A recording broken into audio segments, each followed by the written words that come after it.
organic, unpredictable, unknown, lovely, beautiful, a sense of fulfillment. This is part of the pleasures of life and not the chores of life.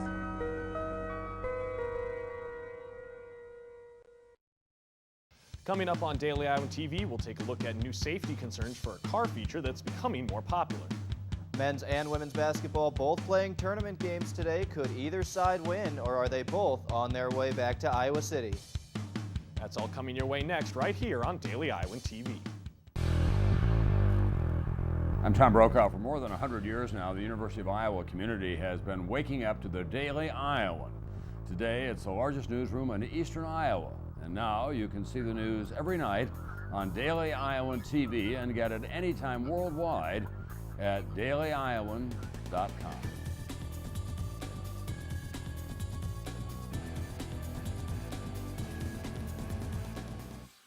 Thanks for tuning into your Sunday edition of Daily Iowan TV. I'm John Detcott. The University of Iowa's continuing transfer program has been declared a success in improving the UI's retention efforts.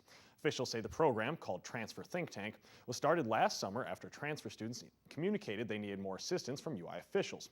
The program, made up of 20 officials from different academic departments, hopes to form a survey for transfer students to identify their needs. The group will have its third meeting next month. And safety has always been a priority for car makers, but for decades, the safety of pedestrians outside the vehicle went largely overlooked.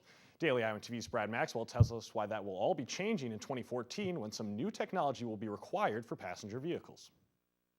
Jump in the car, shift into reverse, and hit the gas. It's something we do every day. And although we're all aware of the process, one thing we're not always aware of is what surrounds us. According to kidsincars.org, an average of 2 children die and 50 others are injured every week when somebody accidentally backs over them with a vehicle.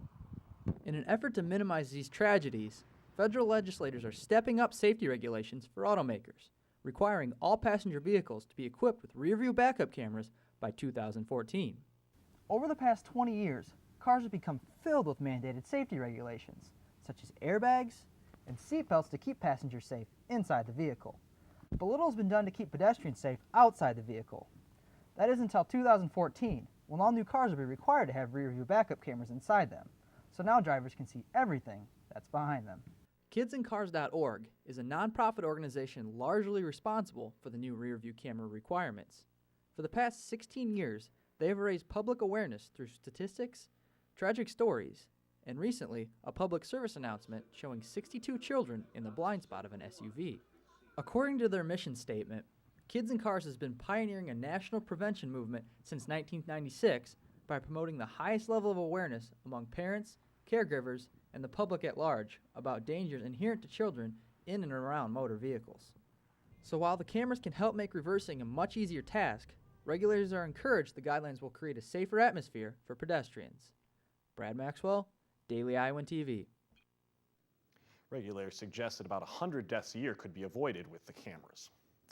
And 2 people are behind bars today after being accused of passing counterfeit bills at businesses in downtown Iowa City. 20-year-old Christopher Carter and 18-year-old Fatima Amin were arrested and charged with theft and forgery after police received numerous complaints from downtown businesses. Police said they recovered roughly $2,000 in counterfeit bills. And still to come on Daily Iowan TV, we'll update you on the ongoing transformation to a street in downtown Iowa City. And in sports, Iowa wrestling didn't lose to any teams outside of the Big Ten at the NCAA National Championships in St. Louis over the weekend, but the conference's guard may have changed.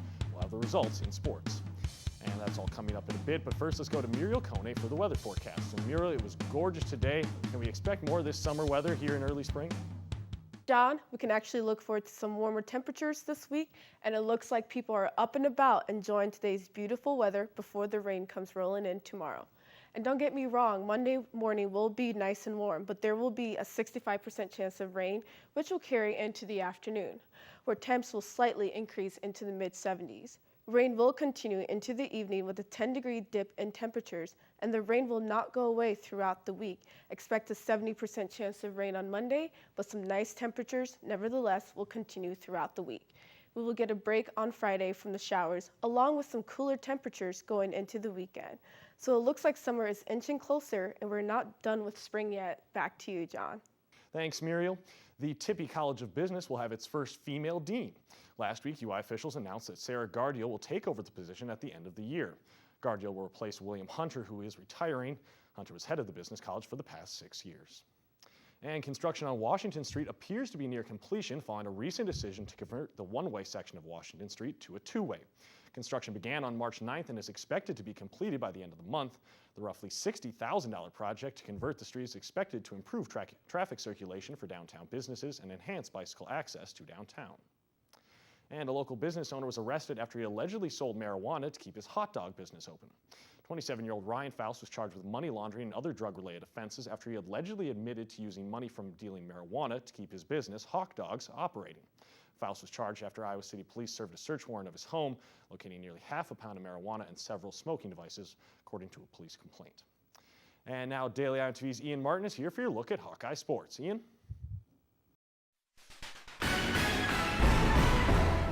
Iowa is already a Cinderella story, just making the NCAA women's basketball tournament this year after leading scorer Jamie Prenti was sidelined for the season with an ACL injury midway through the Big Ten slate. It seemed the Hawkeyes ship was sinking, but after an 8-game winning streak, Iowa snuck into the dance as a 9 seed, drawing California.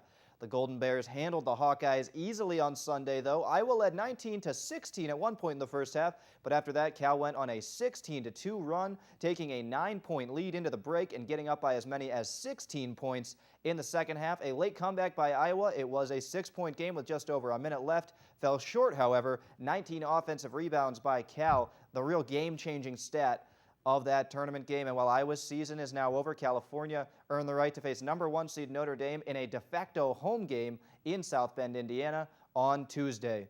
The Iowa men's basketball team, meanwhile, was in the second round of the NIT today after defeating Dayton last Tuesday. The Hawkeyes jumped out to an early start in a true road game, at one point leading by 14, doubling up Oregon 28-14. But a huge second half and a notable lack of defense really doomed Iowa. Most teams don't give up 61 in a game, let alone a single half like Iowa allowed in the second half of this game. And even when scoring 97 points, Iowa loses by double digits in what will be the final games for Matt Gatens, Bryce Cartwright, and Andrew Brahmer. The star of the day for Iowa, undoubtedly Devin Marble, 31 points, including 7 of 7 from beyond the arc. Oregon is 1 game away from Madison Square Garden now, and they play in the quarterfinals on Tuesday against Washington. Iowa finishes the year with a winning record of 18-17 in Fran McCaffrey's second season in Iowa City. And Iowa wrestling was on the medal stand once again this year at the NCAA Championships, but for the second straight season, they couldn't take home the gold. The Penn State Nittany Lions captured their second straight national title on Saturday in St. Louis, in addition to crowning 3 individual champions out of the 10 weight classes. The top 3 of Penn State, Minnesota, and Iowa in that order mirrors how the Big Ten Championship finished this year as well, and shows the Big Ten strength. 4 of the top 5 teams in the country coming from the Power Conference. Illinois and Northwestern also finished in the top 10. As for the individual Iowans, 3 Hawkeyes made the national finals, but only 1 was able to earn the top honor. In the NCAA's smallest weight class, 125, Matt McDonough captured his second title in 3 tries, redeeming his loss in last year's title bout, and tied at 1. Late in the third, McDonough had a 2-point attack on Penn State's Nico Megaludis and a bonus riding time for 3 late points, and the championship. The win was the 100th of his career. By the way, he's only lost 4 times, and McDonough redeemed his loss to last year's champion Anthony Robles. The 2 Hawkeye silver medalists both had close matches with the top seeds, the other guys that had to wrestle for the championships, but Montel Marion lost 6-4 in overtime after a takedown, meaning a sudden death gold for Michigan's Kellen Russell at the 141-pound weight class. Later in the day at 157, Derek St. John was a true underdog against Cornell's now 3-time champion Kyle Dake, and lost 4-1 thanks to an early takedown and some riding time. Now St. John is just a redshirt sophomore, so he has 2 more years to win at 157. Dake will be gone after next season for Cornell. Marion, meanwhile, a disappointing end to Montel's career, even though he ended up a 3-time All-American, lost twice in the NCAA championship match, never got that elusive number 1. That is all for sports. Back to you, John. Thanks, Ian. And now we'll take a look at some of the top headlines from across the globe. More than 150 demonstrators took to the streets of Fremont, California over the weekend after 16 Afghan civilians were allegedly killed by a U.S. soldier last week. Army Staff Sergeant Robert Bales is accused of going into a house in Afghanistan and shooting 16 people, 9 of which were children. Bales is being held in pretrial confinement in Kansas, and he has not been formally charged in the killings. And authorities in Missouri have launched an investigation after a guest at a campground found 4 people dead near the river. Officials say they found a woman and 3 children who appeared to suffer from gunshot wounds. Police have not confirmed if the woman is the mother, but they did say that a handgun was found near the scene. And Germany has a new president today after former President Christian Wolff resigned amid a scandal involving political favors last month. Pastor Joachim Gauck will take his place, making him the 11th president of the Federal Republic of Germany. And now take a look at this. The Mall of America was crawling with turtles over the weekend after the mall teamed up with Nickelodeon to break a Guinness World Record for the largest gathering of Teenage Mutant Ninja Turtles. The event was held to celebrate the grand opening of the mall's new Ninja Turtle-themed ride, and a representative from Guinness confirmed there were 836 Ninja Turtles present, breaking the previous record of 786. And only with Daily Iowan TV can you get a sneak preview of tomorrow's print edition of the Daily Iowan. Read about why some Iowa City residents are organizing to fight a proposal to build a new high school. Plus, find out how a new program aims to help residents on the southeast side of town speak out against unfair treatment. And that will do it for this edition of Daily Iowan TV. Check us out at the same time tomorrow or anytime online at dailyiowan.com. Thanks for watching. Have a great night.